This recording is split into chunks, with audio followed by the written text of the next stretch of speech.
Okay, so today what we're going to do is talk about the upcoming signature assignment, which is what, like 10% of your grade? I don't remember the syllabus. I guess I should probably know that, but it's some undisclosed. It's not undisclosed. It is disclosed. I just don't remember. Percentage of your grade. I believe this one's going to be much easier than last semester's. I like this one quite a bit. It's basically just like a short, tiny book report on one of the chapters that we've gone through. So, first thing you're going to do today is pick a chapter. Where's my pen? Hold on a second. Having equipment issues because I need my pen. Move this around. Nice. All right. And I'll take this as well.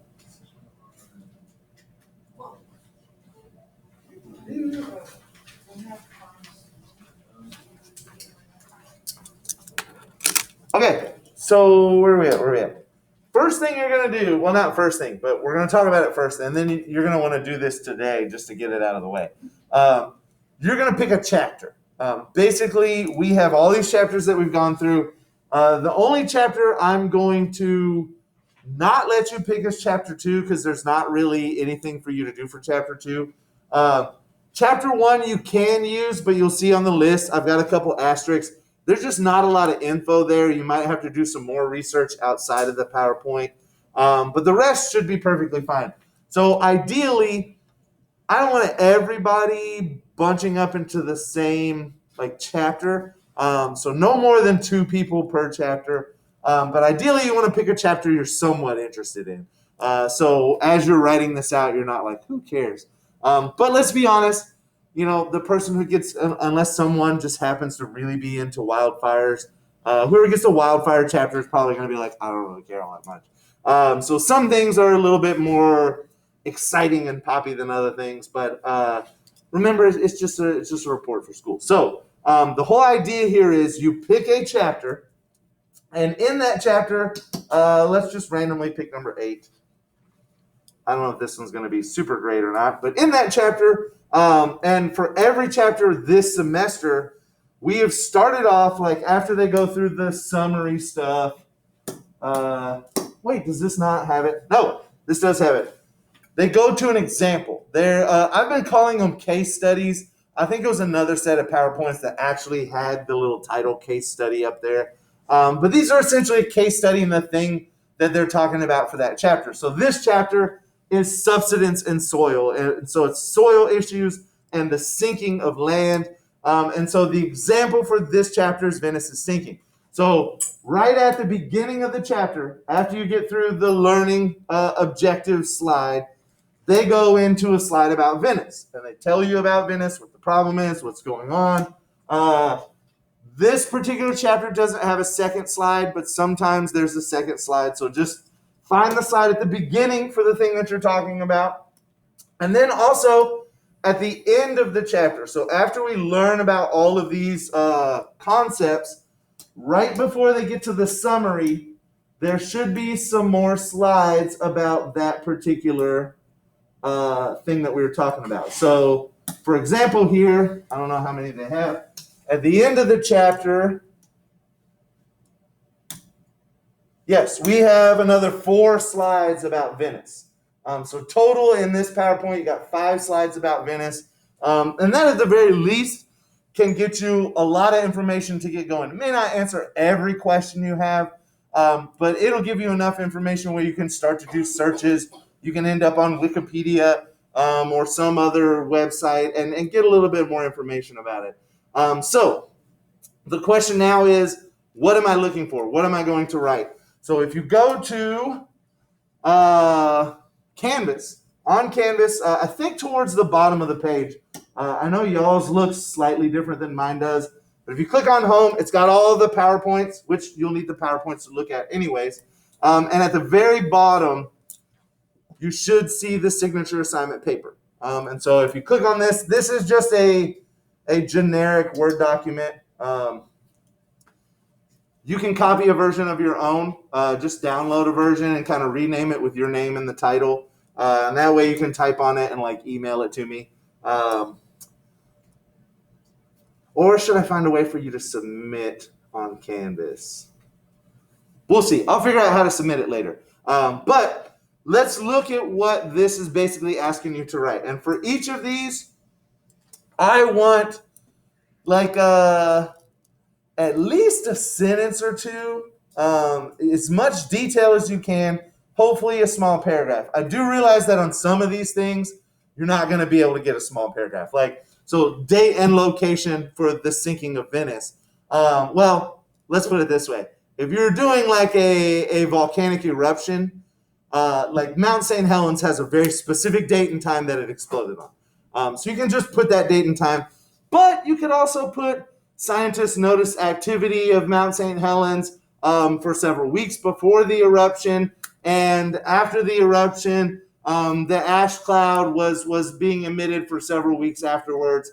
And give me as much detail as you can on exactly where it is, exactly when it happened. So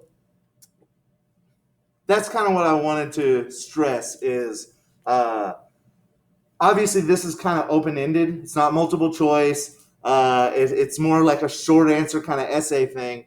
So remember, this is college level, and I don't expect any problems. But the more words you put and the more information you give me, the bigger I can make your grade. If you just come up here and just give me like the basic pared down facts that I could easily get from the PowerPoint, I mean, you'll get a passing grade, but I won't be super impressed by it. So the more information you give me, the better. But you will see that there's just not a lot to go over here. So, for example, first thing you want to write is the date and location. So give me a very specific date. If it happened at a specific time, give me a specific time. If it happened over a period of time, give me that range. Like if it's an eruption from August 3rd to August 27th, give me those dates. And the location, a specific location. Just don't say United States. Tell me the state, the city. If it's in like a natural preserve or a park, that's what I was looking for, a national park. Tell me about that. Then part two, what actually occurred? This is a weird question, and I might find a better way to kind of phrase this, but it was intended to be more of an open question. So literally number two is like, what went down? What was your catastrophe about?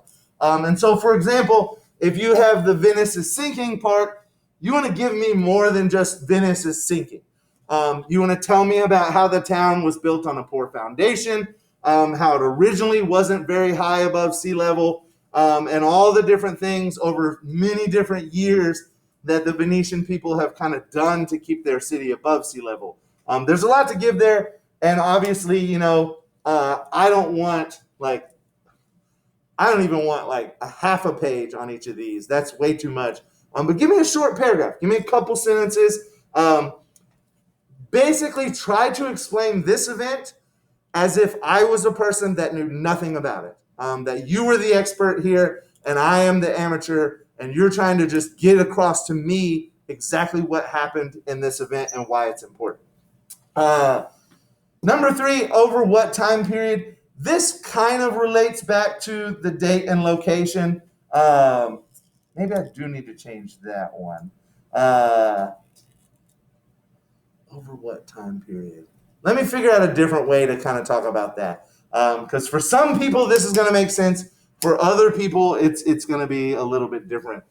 So like for the Venice thing, your date and location, the location's easy because we're talking about Venice. The date is kind of difficult because it's kind of always been sinking. And so you would have more to talk about over what time period, because that's where you can really talk about how Venice, basically since people have been living there, has been subsiding, and they've always had problems with sinking and flooding. Number four, events that led up to the disaster. So for some things, they just kind of happen in an instant. For other things, there are warning signs, whether we as humans saw them or not.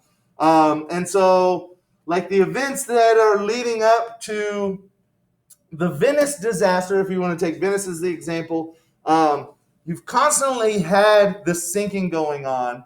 What has changed recently that is making this more of a disaster? You're seeing a slight effect due to global warming, and you're seeing a trend that Venice it's always been populated, but it's very populated now, and the main source of Venice's kind of economy, I guess I would say, in a general way, is probably tourism at this point. In which case, it probably hasn't always been tourism. But when you have floods and that affects your tourism, that's going to affect Venice as a whole and make it very difficult for them to be able to recover from this financially. So there's a lot of different ways to look at this. Let's see. Events that led up to the disaster. For something like an earthquake or a volcano, you can talk about the last time the earthquake or the volcano happened and how many years it's been in between that, and how maybe scientists, like if you're talking about an earthquake along a fault, scientists saw that the fault was like building up pressure but didn't know when it was going to erupt. Or if you're talking about a volcano, scientists kind of saw the dome building up in the volcano before the eruption. And then how? What are the mechanics? What are the causes? This I want like a more technical explanation. What exactly happened in that moment? Why is this happening? So if you're talking about Venice, you want to talk about the soft sediment that Venice is built on, how it's basically just mud and there's not really very much hard rock underneath it. And so when you put this city on top of it, and it's literally not just like a single building, it's the roads and the waterways and everything is kind of on top of this soft soil. It's going to push the soft soil down, and the city's not going to be able to remain above sea level. For Venice, there's actually some really cool videos that explain how the city is built physically, and the different things they do to try to keep it up above the certain elevation. For other things like, let's say, Mount St. Helens, which Mount St. Helens might be one of the chapter headings, but it also might not. You would talk about how, like, they had the earthquake. The earthquake happened. You had a landslide where essentially a good portion of the volcano, like half the volcano, slid down in the landslide, and that's what they say triggered the eruption and allowed it to happen. So you would kind of talk about that dynamic between the earthquake and the volcano, and then both kind of simultaneously happening at the same time. And then effects. What are the outcomes of this? How are they affecting people? What are the problems that we're seeing from this? If you're talking about Venice, you're talking about flooding. You're talking about effects to the economy, the money that they've spent trying to fix this. For like volcanoes, obviously you have your immediate destruction, but you can talk about the long-term effects, what it's done to the environment, what it's done to different areas around there. Next, preparation. So what would you, well, no. So notice at the bottom they have mitigation. Mitigation is what you would do for next time to make this better if it happens again. Preparation is how were you prepared before this happened. So for some, there's not gonna be any preparation, but you want to give me a little bit. Like local officials did not heed warnings. They didn't really do their due diligence beforehand, and so the city was pretty much unprepared. Versus, well, preparation. Venice, for instance, has been dealing with this for a long time. So they're constantly rebuilding streets and shoring up foundations for buildings and doing different things with soil and drainage and trying to keep the city above. There's all sorts of different ways that people either prepared or didn't prepare before the disaster. Another kind of example would be like the tsunami in Japan. I'm having trouble remembering the exact name of the earthquake that happened. But the Japanese tsunami in 2011, they were extremely prepared, and a lot of their preparations failed. So it's not like they weren't trying or didn't think about it. They had preparations. They weren't prepared for the level of earthquake and tsunami they were about to get. Then hazards by the numbers. This, I want you to give me like almost like a bullet point number rundown. Any numbers you can find. How many people died? How many dollars were spent? Was there a certain number of miles that were covered by this disaster? How many people were injured? Did certain people have to move? How many days was this going on? just any kind of number rundown. Hopefully by this point, you know that there's different people. There's people who like, give me the book. I want to read the whole book. I want all the words. Give me. And then there's people that's like, I don't want to read anything. Give me numbers and bullet points, and I will get a good picture of what's happening just by the numbers. The analytical people. So that's your little section for them. Just numbers. Anything that's interesting, any stats from what happened that you want to do. So an example, numbers for Venice. There's a number right there. 118 small islands is what Venice is taking care of. You can talk about how much money they've spent on this, how high the floods have gotten lately, like a certain number of feet above sea level. There's all sorts of numbers you can probably find for this Venice example. This is just one slide. Let's see. There's some numbers on the next slide. I don't know if it's going to move.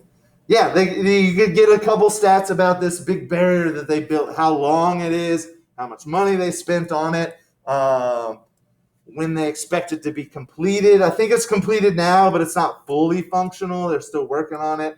So there's a lot of stats you can get. And then the last thing, what was the last thing? Oh, mitigation. What are you going to do to keep it from happening again? For some of the examples, this is going to be where you really struggle. Like, there's certain hazards you can't keep from happening again. A hurricane's going to happen again. So your mitigation might concentrate on specifically what people can do once it has happened. Like, how can we keep evacuation routes ready for a hurricane? How can we make sure that people build their houses in a more robust way so their houses don't get knocked down? For other things, like if you get the wildfire chapter, we can do things to prevent those wildfires. Like we can put specific things into place to try to keep the fire from happening in the first place, and that would be really good for mitigation. So most of these are straightforward. I think the real problem is probably over what time period here. I might change that to something else or give it a little bit different wording so it makes a little bit more sense. Maybe I'll move it up and have number 1 just as location and number 2 as date and over what time period together, and that way that those are kind of separated. Yeah. Maybe I think that's what I'll do. In fact, I'll go ahead and do that now.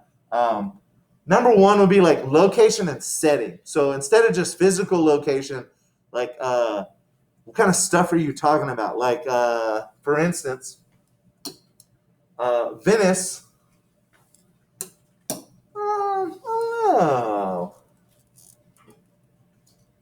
Is that high population density? Medium population density? I mean, we're not talking like Asian country high population density, like Pacific Asian Islanders. They're really high population density. I imagine Venice is pretty high, but the area around Venice is maybe a little bit lower, because Venice is like who wouldn't want to live in Venice? Although I've heard the canals are kind of stinky. I don't know if that's true, but still, I'd probably live next to the stinky canals. But anyways, yes, I will change those. So what you want to do right now, I guess, is look at the list of PowerPoints. Where are they at? Look at the list of PowerPoints and pick a chapter. And maybe before you verify that, go into the chapter on Canvas and just see what that example is, so you know exactly what you're going to be going over. So like chapter 10, I just scroll down a couple ones and I'm going to see it's about Hurricane Sandy. And so then you know exactly what hurricane they're talking about, Hurricane Sandy. So if you have any questions, let me know. And when you pick your chapter, let me know and I will put it on the list and you may begin.